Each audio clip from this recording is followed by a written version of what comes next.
So last time we spoke, you told me that conscience was likely the overarching theme of this Yeah. book. Now that it's complete, is that still correct, or can you elaborate a little on how that applies in the book?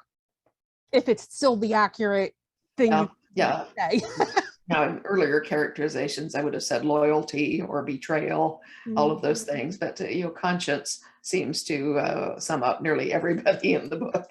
Okay. They're either having struggles of conscience over what they should do. Roger is sort of, well, what Roger is doing. He's essentially finding himself as in his new role as a minister. Yeah. And Bree is struggling to adapt to, how is she going to deal with being a minister's wife? What's going to happen?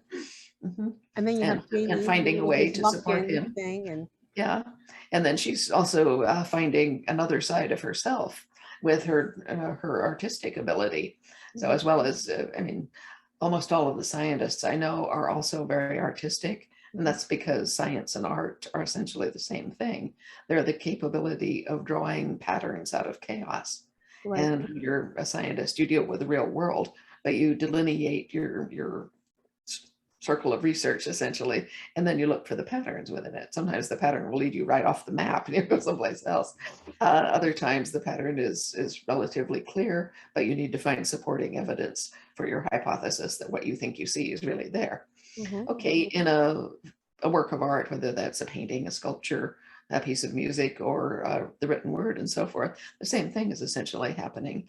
But the chaos there is delineated again by your choices of the area in which you're working, whether that's geographic or time-wise, and the personalities of the people who are working in it and the forces that are working on them. So, you would not expect to get the same story if you were writing about Brianna and Roger as you would if you were writing about Jamie and Claire in the same situation. They would be different because they're different people.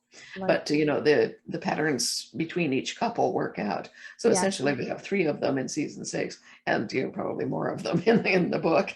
But you're working out the patterns of these different families and the overall pattern of them as part of the ridge, so to speak.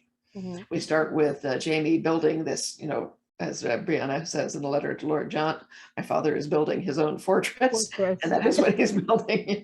He expects it to stand. Nobody's burning this one down, and he intends it to be, a sanctuary for his family, protection and a welcoming place, which is what it turns into. And we have, other people who are adopted into the family or fostered and so forth, and the ensemble grows throughout the book, ending up with Sylvia Hardman and her 3 daughters. And they also, I know them too. Yeah. Anyway, so they all end up in here. But the overall pattern of the book is, in fact, a diaspora. What I had in mind was the image of a beehive, where all the bees leave, and fly out from the Right. hive to gather honey and have their adventures. And then they come back to the hive. And that's what happens in this book. Everybody goes off under the force of circumstance, Right. and they have various adventures and progress in their own paths and so forth. But then they come back. Right. And you find them again at the end. And I definitely, the book felt a little different, well, a lot They different, all do. well, they all do, in style and structure. And I definitely saw what you meant about it being shaped like a snake. You had said it glides, it coils, it slithers, it climbs, it drops out of a tree on you, it turns back, all this stuff you said. It has fangs, which it definitely does. I thought it was a perfect description because we're meandering along, and then like we get that first like strike with the bear attack, and I was like, oh, okay. And it was brutal and shocking. Even though I thought you foreshadowed it very elegantly, it was still this horrific shock.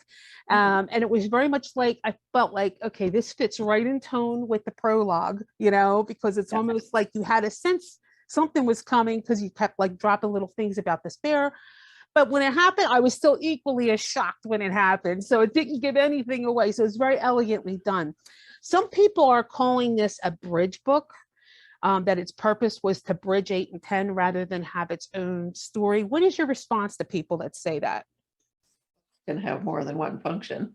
And that's certainly one thing that it's doing, but it is a story unto itself. Right. And it's dealing with the evolution of both a family and a community and a larger entity under the stress of outside forces, that And is the war and such fracturing war. of It's the fracturing, dividing yeah. against each Yeah, other, it's which like I when call Jamie war. stands up in church and, essentially, as Claire says, he split the ridge, and It was everything has such a, changed from what he said. that was so intense, that whole thing with the cunning. Well, I'll get into that. I don't want to jump ahead of myself.